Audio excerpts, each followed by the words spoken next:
This is your news source evening bulletin for today, Thursday, the 22nd day of February in the year 2024. I'm Gordon Mosley reporting, and here's what we're tracking tonight.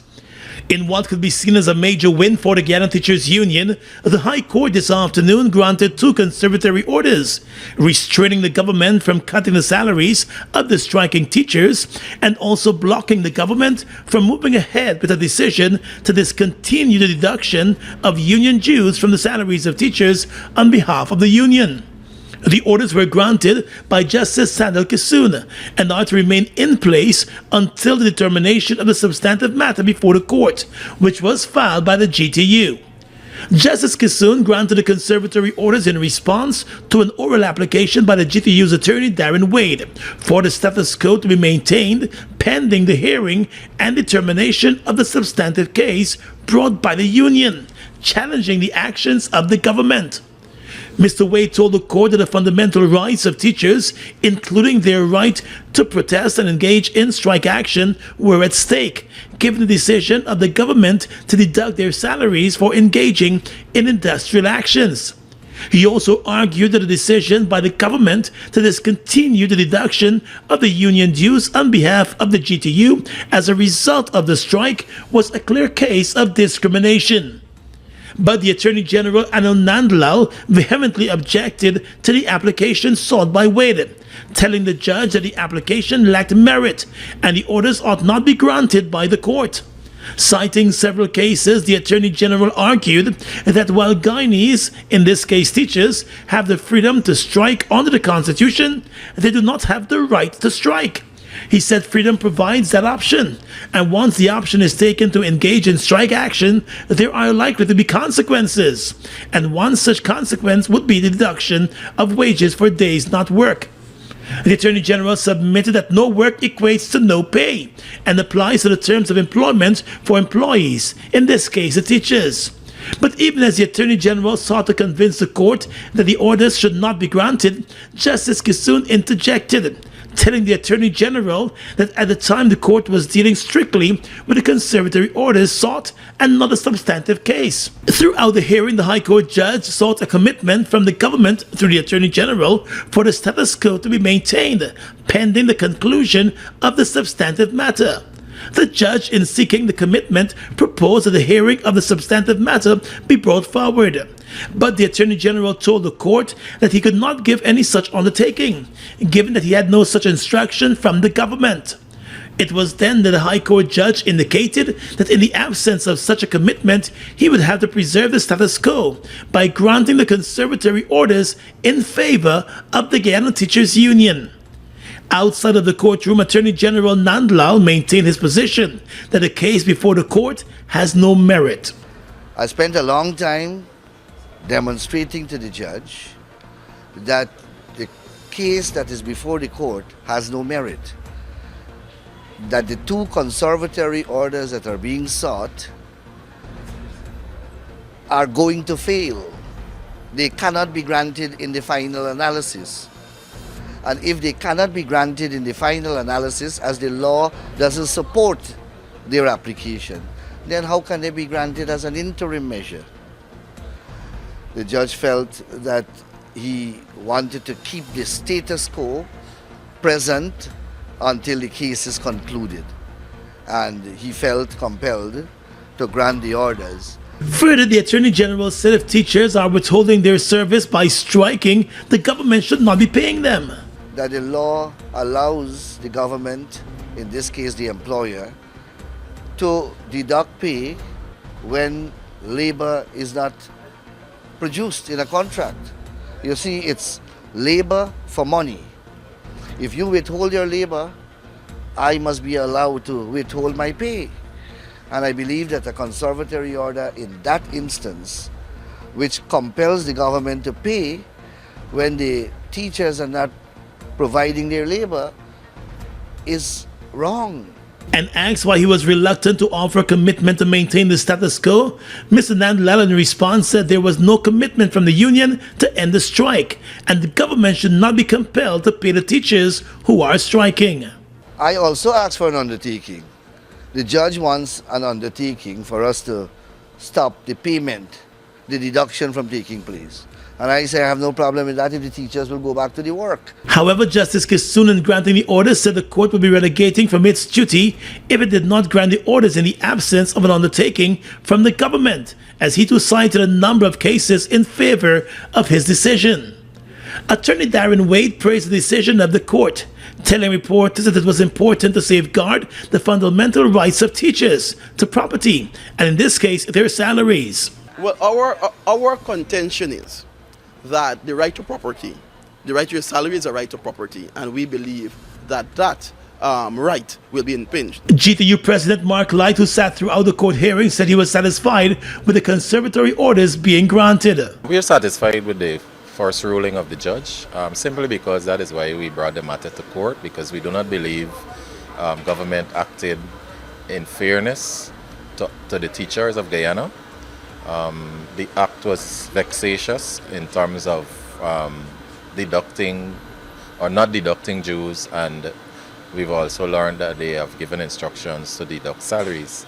We felt that this was not the right move by government, and the step should have been taken to try and resolve the problem. So we're happy that this first step has been done, and the judge ruled fairly in our view in dealing with the matter that was filed. The case was originally scheduled to be heard on the 4th of April. However, the judge has set the 20th of March as a new date for the hearing to allow for an early conclusion of the matter. On social media, teachers across the country were high in praise for the decision handed down by the court, and they say the strike action will continue next week, entering its 4th week. More news coming up in just a moment.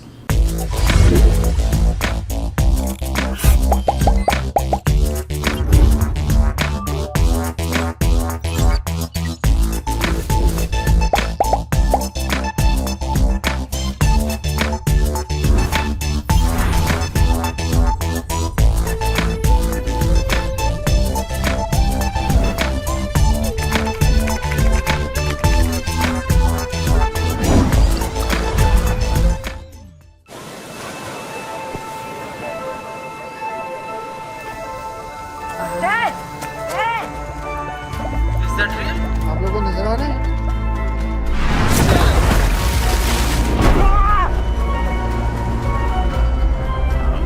Well hit.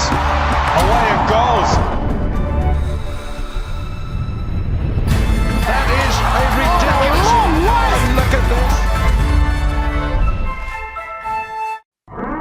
On Thursday, February 22nd, We're heading to the biggest wet fed of MASH Splashamani 2024. at the Guyana National Stadium. Enough water, pulse, enough soca. The night before the holiday. Soca star Problem Child.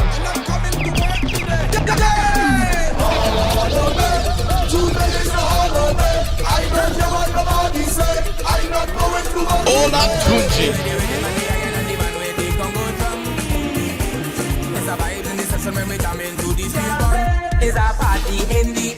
Splashamani, the official wet fed of MASH 2024. Problem Child. Olatunji and more to be added. Come, let's soak you down in water and soca. Early bird tickets 3,000. Brought to you by Hits and Jams Entertainment. In 2024, $240.1 billion from oil revenues will be channeled into the country's development. These funds will support the government's investment into infrastructural developments, welfare programs, and improvement in the people's standard of living. It's one of your biggest goals, getting your own home, where memories are made, where happiness lives.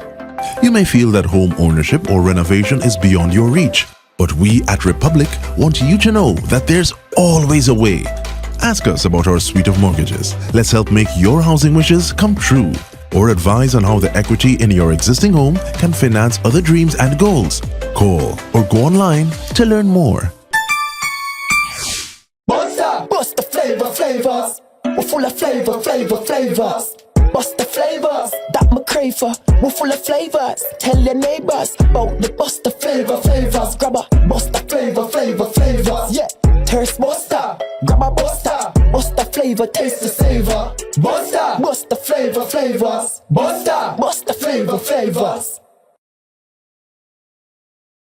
Let's tell you now that the Guyana Public Service Union has issued an ultimatum to the government to meet at the bargaining table to begin negotiations on salary increases for public servants or face industrial action.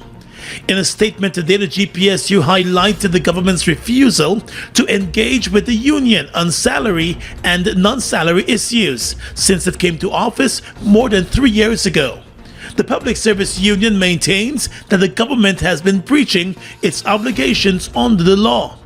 The union has also indicated that there have been other breaches by the government of the Constitution and the laws of Guyana, as well as international labor conventions that are in force and the ILO Declaration of Fundamental Rights and Principles of Workers and the legally binding collective labor agreement between the government of Guyana and the Guyana Public Service Union. The issues affecting workers in the public service and government's reluctance to meet at the bargaining table or conciliate to break the deadlock that has arisen were discussed extensively by the GPSU executive and its membership, the union said.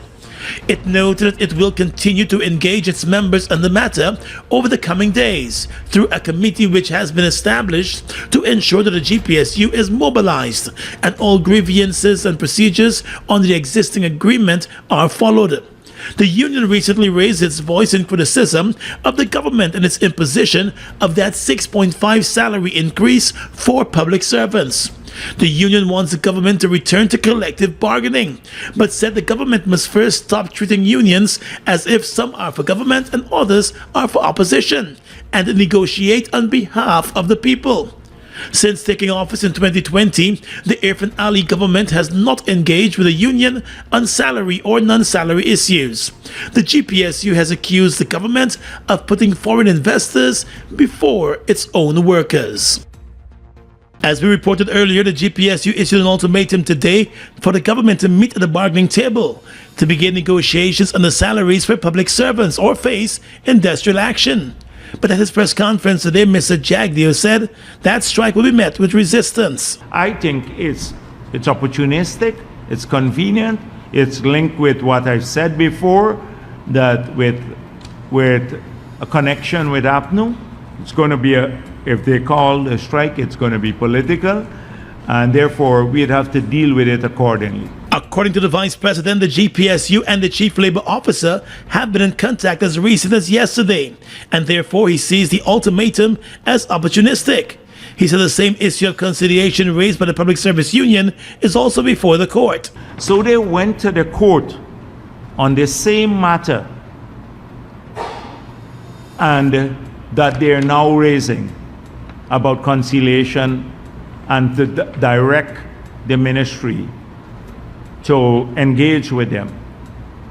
It's before the court, and now they give an ultimatum to proceed with a strike, contrary or in violation of the case that they have before the Supreme Court, seeking the same remedy. The union has indicated that there have been several breaches of the Constitution and the laws of Guyana, as well as international labor conventions by the government. Over the past few years, the Guyana Public Service Union has been pressing the government to begin negotiations on the salaries for public servants across the country.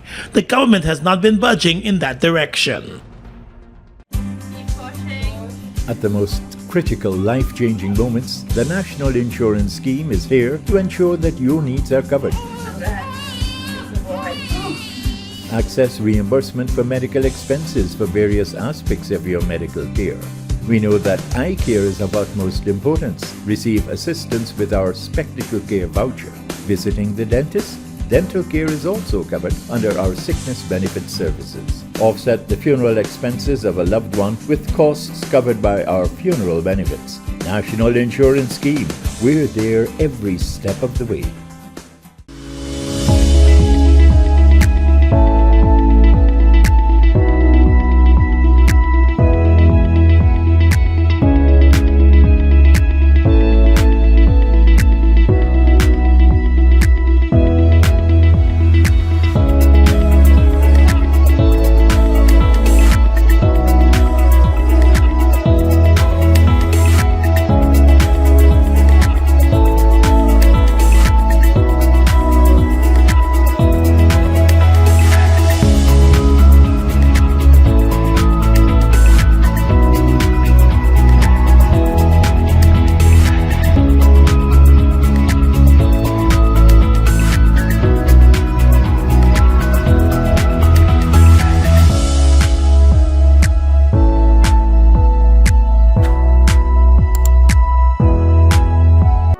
2024, $240.1 billion from oil revenues will be channeled into the country's development. These funds will support the government's investment into infrastructural developments, welfare programs, and improvement in the people's standard of living. Look at the breathtaking beauty of the Essequibo, from its pristine rivers to its abundant resources. It's a treasure that belongs to Guyana, and we ask Venezuela to respect the rule of international law.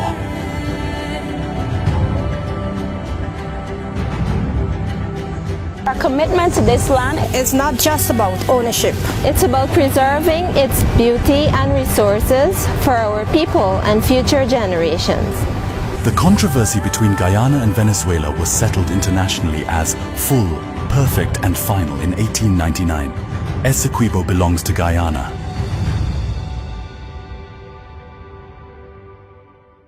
Well, the Guyana Power and Light Company is distancing itself from the oil spill off the coast of Tobago, which has triggered a massive cleanup exercise by the sister CARICOM state, costing millions of dollars. Reports have surfaced that the spilled oil was heavy fuel that was being transported to Guyana for the power company. However, in a statement last evening, GPL indicated that it has not received any notification from any of its contracted suppliers that they have encountered difficulties which have resulted in the loss of cargo. GPL said it is not related to the unfortunate incident. The power company said it tendered for the supply and delivery of heavy fuel in June of last year via national bidding. It said 6 bids were received. The tender was awarded in October to a Surinamese company. An additional award for the supply and delivery of the heavy fuel was awarded to the joint venture Rapid Results Inc. and Osher International. According to GPL, the terms of both contracts require the suppliers to deliver the fuel to GPL's ports along the Demerara River. Title, ownership, and risk of loss for the fuel passes from the suppliers to GPL at the discharge port. On Wednesday, Vice President Bara Jagdeo said there should be a full-fledged investigation into the incident. Multiple sources close to the Guyana government and the state-owned GPL have indicated that the vessel Gulfstream, which overturned and spilled oil into the sea off the coast of Tobago, was destined for Guyana with fuel for the power company. News source also understands that there may have been an arrangement for the fuel to be supplied to the company, but the arrangement may have been shelved. There is concern about the source of the fuel also that was spilled. Marine tracker websites captured satellite images of the vessel in Venezuela during the entire final week of January, which would be against U.S. sanctions. The vessel, which capsized off the coast of Tobago, has spilled gallons of oil into the sea, causing a major headache and cleanup exercise for the authorities in Trinidad and Tobago.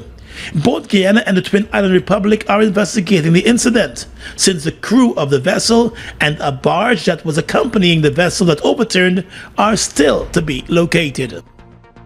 With the opposition pressing for information on the investigations into the deadly crash of a GDF helicopter back in December, Vice President Bara Jagdeo today said information on the probe should be made known by next month. 5 Guyana Defense Force servicemen lost their lives in the helicopter crash near the village of Arau. 2 other servicemen survived.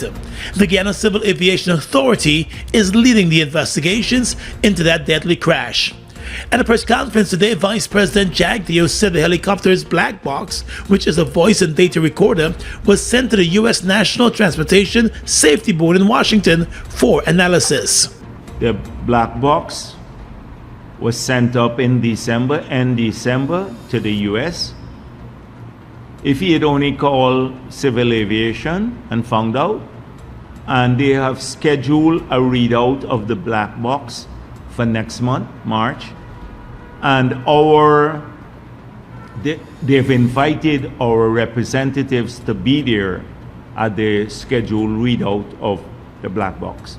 And at that time, we will find out what took place in the helicopter hopefully from the recording of the black box. Earlier today, opposition leader Aubrey Norton pressed for information on the incident to be made known as the nation still mourns the death of the servicemen. It has been over 2 months since the crash of the GDF helicopter that tragically took the lives of 5 Guyanese heroes. On behalf of all Guyanese, we call on the government for an update on the investigation of this incident. The Guyana Civil Aviation Authority has been speaking with survivors of the crash and other military officials as part of the investigations. The GDF had announced that it would be conducting its own investigations into the crash. A board of inquiry was established to probe the incident, but the GDF has been tight-lipped on that probe. It has also not released any of the statements provided by the survivors. Did you know Guy Super 95 gasoline has an octane rating of 95, the highest rating available in Guyana? This premium fuel is known to enhance the performance of your engine, making it run smoother and more efficiently, leading to better fuel economy and improved performance. Choose Super 95 for more mileage and better overall performance.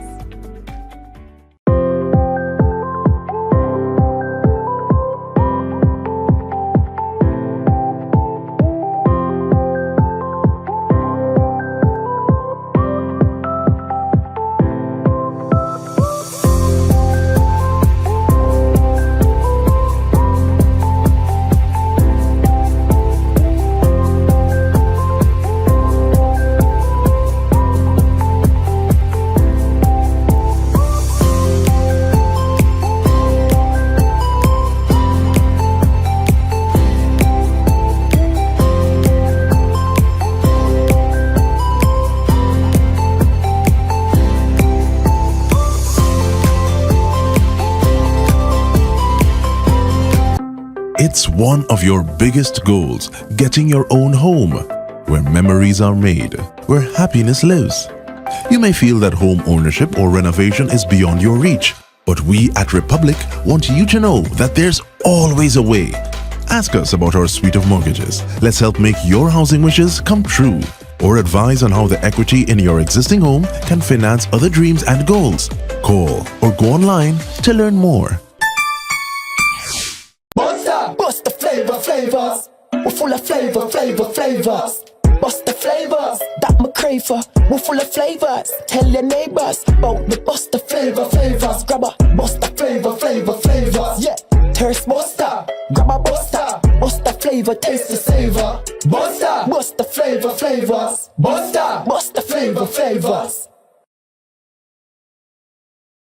With your regional and international news tonight, I'm Svetlana Marshall. In the region, Canada, Benin, France, and Jamaica have offered support to a UN-backed international security force aimed at tackling rampant gang violence in Haiti, according to a statement from the United States, which co-hosted a meeting on the mission with Brazil.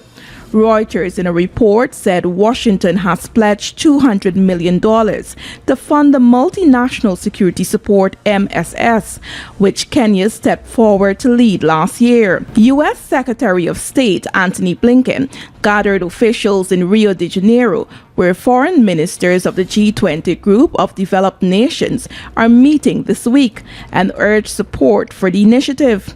Blinken said more needs to be done to help the Haitian National Police stabilize the security situation in the country. A U.S. statement said the four countries announced financial, personnel, and in-kind commitments to the mission during Thursday's meeting. Blinken later said countries committed at least another $120 million to the initiative during the meeting. The United Nations Security Council authorized the mission in October, a year after the Caribbean country asked for help to fight violent gangs that have largely overrun its capital, Port-au-Prince. Gang violence killed nearly 5,000 people in Haiti last year. Deadly wildfires, like those that burned through central Chile and killed at least 133 people this month, will become more likely in the South American country as climate change makes the world hotter and drier, according to a report released on Thursday. According to Reuters, the fires were Chile's deadliest natural disaster since a 2010 earthquake that killed about 500 people. Strong winds and high temperatures helped drive the rapid advance of the blaze into populated areas. The report from the World Weather Attribution, an international group of scientists that studies the effects of climate change and extreme weather events, analyzed the spike in conditions that feed fires, Temperature, wind speed, and atmospheric moisture, as measured by a metric called the Hot Dry Windy Index, HDWI. The report found that neither global warming nor El Nino drove the recent increase in the HDWI during the fires, as the coastal region of Chile is actually cooling while temperatures are warming inland. But that will change with global warming, the scientists said. And finally tonight, international news. Foreign ministers at the G20 group of nations meeting in Brazil were nearly unanimous in their support for a two-state solution as the only path to peace in the Israeli-Palestinian conflict, the Brazilian minister hosting the event said on Thursday. The Brazilian minister said all members of the group of the world's largest economies highlighted concerns about the war in Gaza and the risk of the conflict spreading in the Middle East. There were calls for a ceasefire and access to Gaza for humanitarian aid, while many countries criticized Israel's military offensive in Rafah, he said. The meeting, which set the agenda for the G20 group presided by Brazil this year, discussed current tensions in the world, mainly focused on the fighting in Gaza and Ukraine. And that's your News Source Evening Bulletin for tonight. I'm Svetlana Marshall reporting and encouraging you to stay safe.